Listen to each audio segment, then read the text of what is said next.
Olá, como é que vai você? Tudo bem? Então, você está no canal Samuel Buralho e como todos os canais necessita de um like, de uma inscrição e de uma ativação do sininho, eu estou aqui pedindo que você faça isso também. Você que já é do canal e você que está vendo pela primeira vez.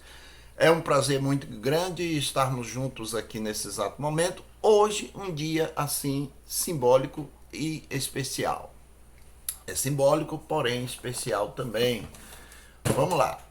Hoje, a meditação de hoje, nós vamos falar sobre um tema muito interessante. Um pouquinho saindo um pouco do Apocalipse. E hoje nós vamos falar sobre quem é Jesus para você. Não é para mim não, é para você, porque eu já tomei a minha decisão. Já sei quem é Jesus para mim e para você. Você já sabe quem é Jesus para você? Então, vamos falar sobre isso. É, certo tempo, Jesus reuniu ali os discípulos e lhe fez uma seguinte pergunta. Vamos ver qual foi a pergunta que Cristo fez?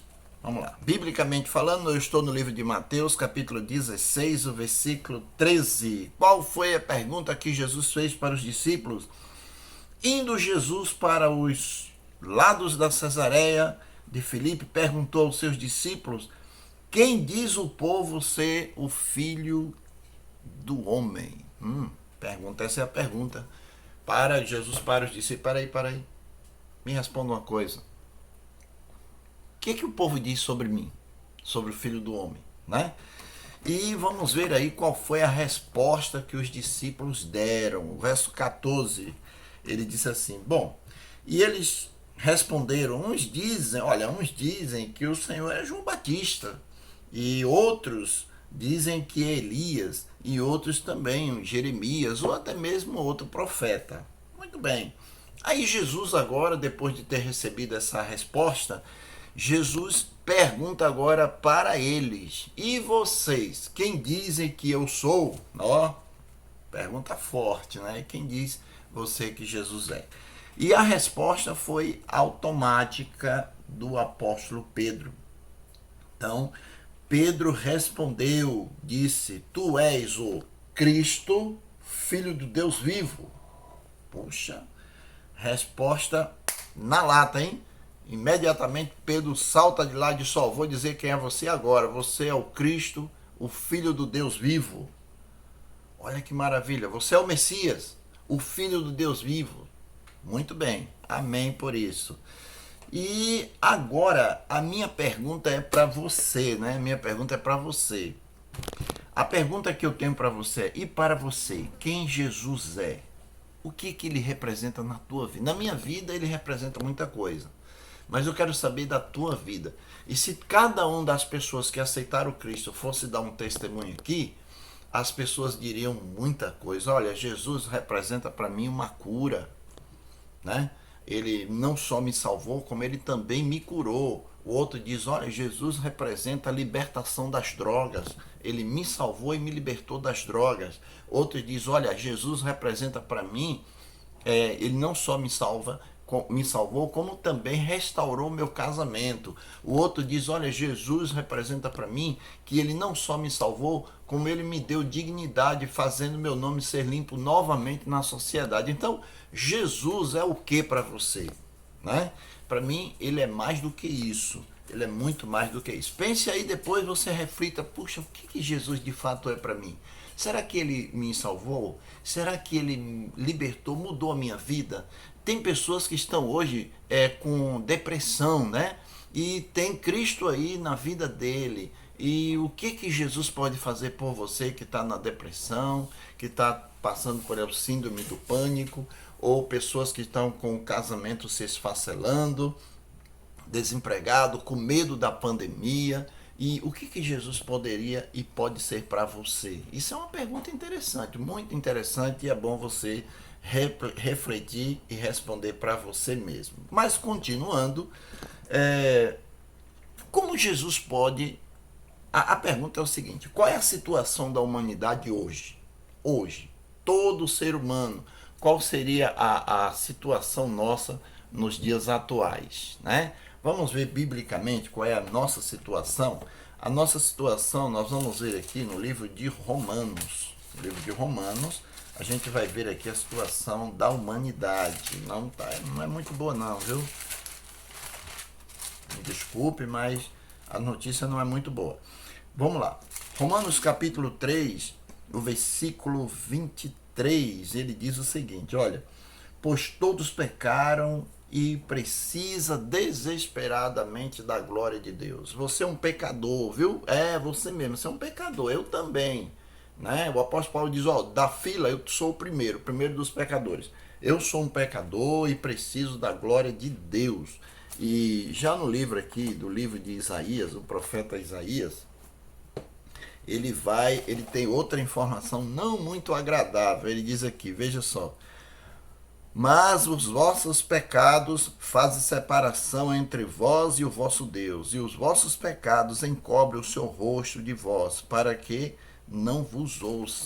Aí ele está dizendo que o meu pecado, o seu pecado, os nossos pecados faz separação entre nós e o nosso Deus, impede Deus de nos ouvir. Olha que coisa, né? E não é uma boa situação, não. A situação é caótica. O que é pecado? Pecado significa transgressão da lei de Deus. E um dos profetas, ele diz assim, olha, o que é que existe na terra?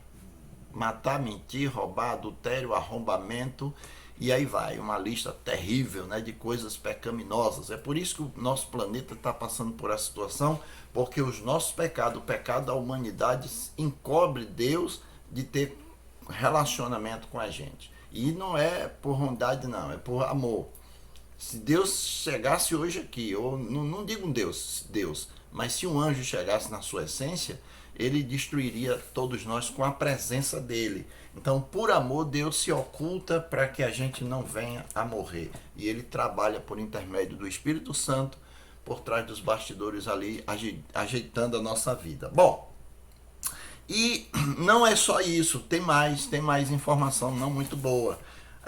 O profeta Ezequiel, ele diz o seguinte, o profeta Ezequiel, no capítulo 18, versículo 4, ele diz: eis que todas as almas são minhas, a alma do pai e a alma do filho é minha, a alma que pecar, essa morrerá. Bom, toda alma pecou, né? Todos nós somos pecadores, transgredimos a lei de Deus assim constantemente, de palmo em palmo, e nós vamos ter que morrer.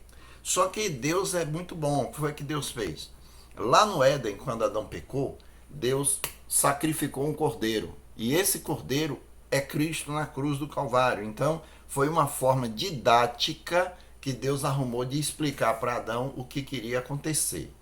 Cristo morrendo pelo pecado do ser humano. E isso é a forma que Deus arrumou para nos salvar. Bom, indo para uma sexta pergunta, como pode Jesus ajudar a humanidade, né, quanto à condenação?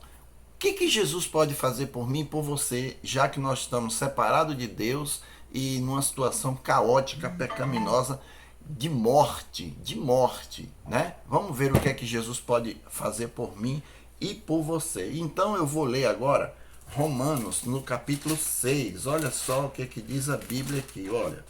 Capítulo 6 de Romanos, versículo 23, nos é dito assim: porque o salário do pecado é a morte. Olha o salário do pecado, o salário de quebrar a lei de Deus é a morte. Mas o dom gratuito de Deus é a vida eterna em Cristo Jesus. Louvado seja Deus. Amém. Glória a Deus. Cristo é o perdão, é a remissão de nossos pecados. Ele diz: o salário do pecado é a morte, mas o presente de Deus é a vida eterna em Cristo Jesus. Aceite Jesus. Outra coisa, vamos ver o que é que o apóstolo Paulo fala também. O apóstolo Paulo também tem uma mensagem importante aqui. Ele diz assim, veja: antes de tudo vos entreguei o que eu também recebi, que Cristo Jesus morreu pelos nossos pecados, segundo a Bíblia. Cristo Jesus morreu porque eu quebrei a lei, você quebrou a lei, todos nós quebramos as leis de Deus, então ele morre para nos salvar. Isso é bom demais, louvado seja Deus. Por que isso foi possível? Mas Cristo vai dar a vida dele por mim, e por que isso foi possível? Quem é que tem essa coragem, né, de dar a vida para morrer por um bando de miseráveis pecadores? O que levou Jesus a tomar essa decisão? Primeiro, a gente vai ver aqui o que é que diz aqui a palavra do Senhor. Capítulo 3,16, um texto muito conhecido, diz: porque Deus amou o mundo de tal maneira que deu seu Filho para que todo aquele que nele crê não pereça, mas tenha a vida eterna. Você crê em Jesus? Hã? Você crê? Crê ou não crê? Eu creio. Então, olha só. Deus deu seu Filho, porque Deus amou o nosso planeta, os seres humanos, de tal forma que deu Cristo para ser sacrificado em nosso lugar, para que nós não fôssemos sacrificados no lugar, nos nossos delitos, né, nosso pecado. E o livro de Apocalipse, nós temos que ler Apocalipse, né? Afinal de contas, o canal aqui está trabalhando com Apocalipse, então Apocalipse não pode ficar fora. Olha só o que é que diz Apocalipse, capítulo 1, versículo 5 e 6, ele diz assim, Apocalipse 1, 5 e 6, da parte de Jesus Cristo, a fiel testemunha, o primogênito dos mortos, soberano do Rei da terra, aquele que nos ama e pelo seu sangue nos libertou de nosso pecado. Uma junção do amor do Pai com o amor do Filho, foi possível resolver a nossa situação pecaminosa. Oh, louvado seja Deus. Agora uma pergunta aqui, outra pergunta, a oitava pergunta. Tem Jesus poder para mudar e transformar a sua vida? Será que Jesus tem poder de não só perdoar você, mas tem poder de transformar a sua vida? Vamos ver o que aconteceu aqui com a vida de uma pessoa aqui, ó. Marcos capítulo 3, o versículo 17 diz assim, veja, Tiago, filho de Zebedeu, e João, seu irmão, os quais deu o nome de Boanerges, que quer dizer filho do trovão. O cara era filho do trovão, dois homens perigosíssimos. Chateou o cara tava puxando a espada e metendo a espada para cima e matando todo mundo. Dois homens brabíssimos. E a Bíblia diz que os homens se tornaram os discípulos do amor. Então veja só, Cristo não existe nada difícil para Jesus na sua vida. Você, um homem, pode ser um homem violento, mas se Cristo entrar na tua vida, você vai ser transformado em um homem de Deus. Uma outra pessoa que Deus transformou assim de uma forma maravilhosa foi em uma outra situação, uma mulher. Vamos ver aí o capítulo 8 de João, o versículo 10 e o versículo 11 diz assim, ó. Era Maria Madalena, erguendo Jesus e não vendo ninguém mais, além da mulher, perguntou, mulher, aonde estão aqueles acusadores? Ninguém te acusou? Ninguém te condenou? Respondeu ela ao Senhor, Senhor, não tem, Senhor, todo mundo foi embora. Ninguém está aqui. Então Jesus disse, nem eu te condeno, vai, não peque mais. Então Cristo disse, vá e guarde a lei, viu? Vá, eu estou lhe dando a graça, estou perdoando o teu pecado, mas vai e não peque mais, guarde a lei.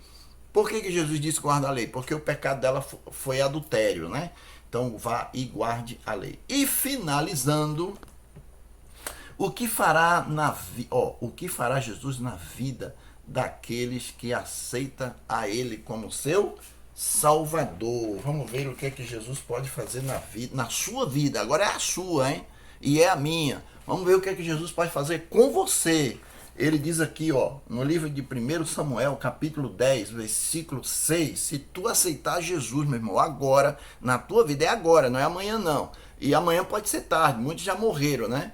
E então, nós não sabemos o que é que vai acontecer daqui para amanhã. Então, agora. E, Samuel, eu não aceitei agora, amanhã, pode ser, se tu ainda estiver vivo, ainda tem condição.